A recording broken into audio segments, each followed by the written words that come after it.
And we're going on with some other rote tunes. And here's one of my favorites to teach kids because of the finger patterns, and it's so short, and it's a little rock tune called Sunshine of Your Love, Eric Clapton and Cream. And I'm going to start with the bass here because I do this often when I teach private students or I encounter new students in maybe a clinic environment. So here it is.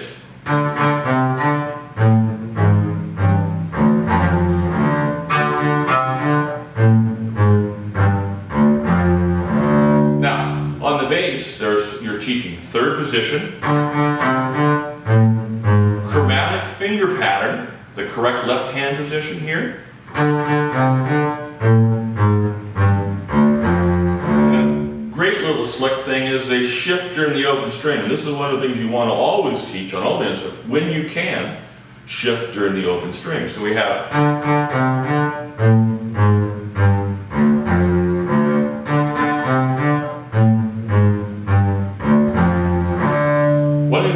fun about this little piece. The kids get into it. It's like something they can take home, they can play for their parents, or maybe these days grandparents that might know this song. And let me move to the cello and show you how I play it on the cello. All right, here it is on the cello.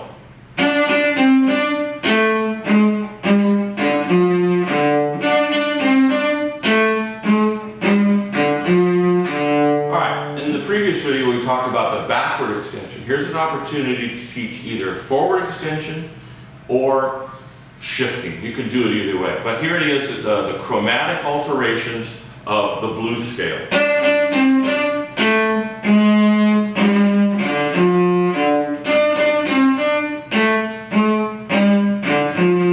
So I leave my thumb in one place and I just go forward for just the 4/4.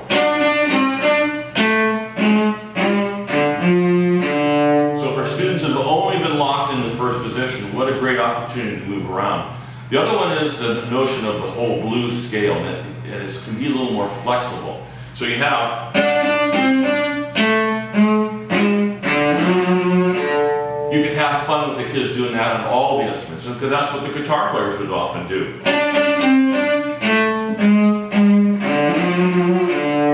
If you want to have fun with it, play it that way. And then the whole notion of what I call a soft left hand. You don't squeeze, you need to be able to slide around.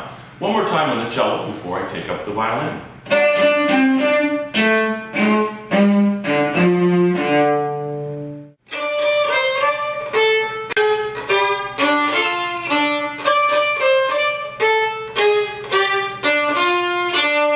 Alright, violin and viola. You get the opportunity to teach what we commonly call the low 4 finger pattern. A flat, G sharp, whatever name you want to call it. Again, in the rote pattern, it just doesn't matter exactly what you call it. I mean, you can use it as a lesson if you want to. But here, this finger pattern,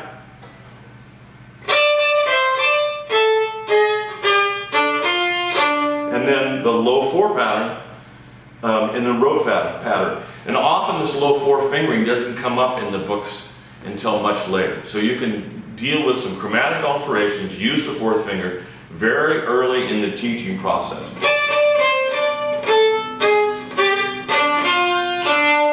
Alright, now I'm going to move to another song, total contrast, Joy to the World. Alright, here's the one that I love to teach also on many levels, and it's more seasonal. It's going to relate to teaching in the fall or maybe getting ready for the holidays. But Joy to the World is by Handel, great classic, Baroque composer, and there's much in this little song to teach. So let me play that for you. It's a descending scale, and one of the things that is very helpful is actually to learn the descending scale.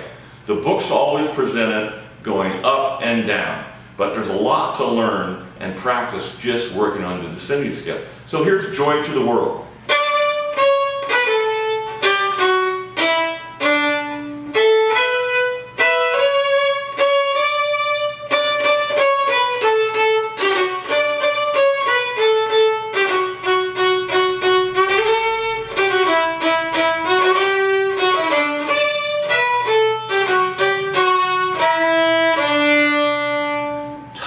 to this little piece.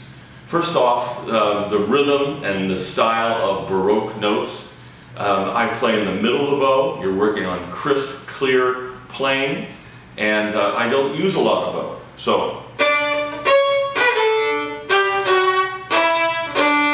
just a simple descending scale. Most of the students will already know this melody, and so there's so much you can do with it. And so again, here we are with the descending scale.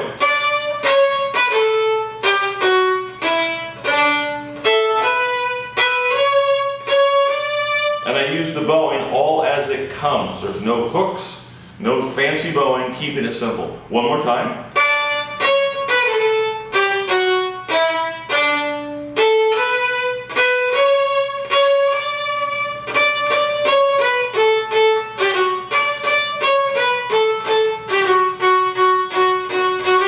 Right there, fourth finger.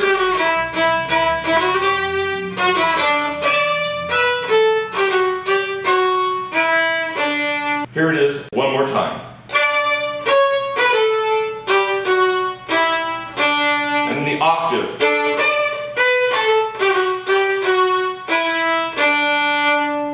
Here it is on the cello.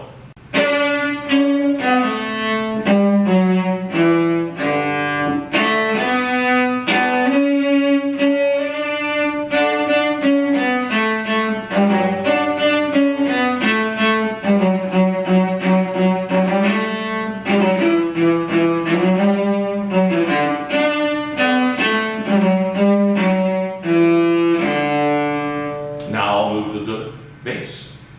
Before I play it on the bass, let me re-emphasize one of the things that I think is important about rote teaching is the fun aspect. The fact that the kids can know this little song that they can play anywhere without having written music for them.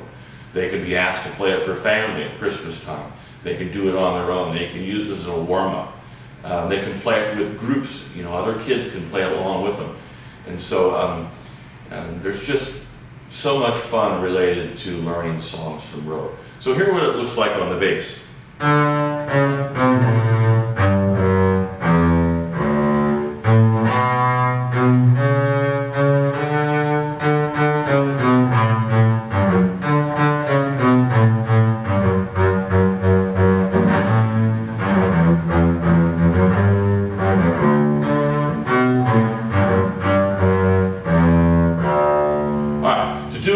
It does require some shifting, and I played an extra shift that I didn't really need to do, and I'll try it again without that one shift up to the G.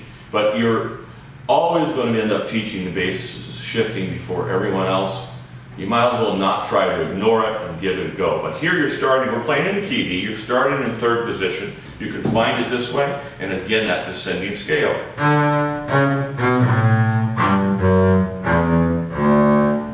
Up the scale.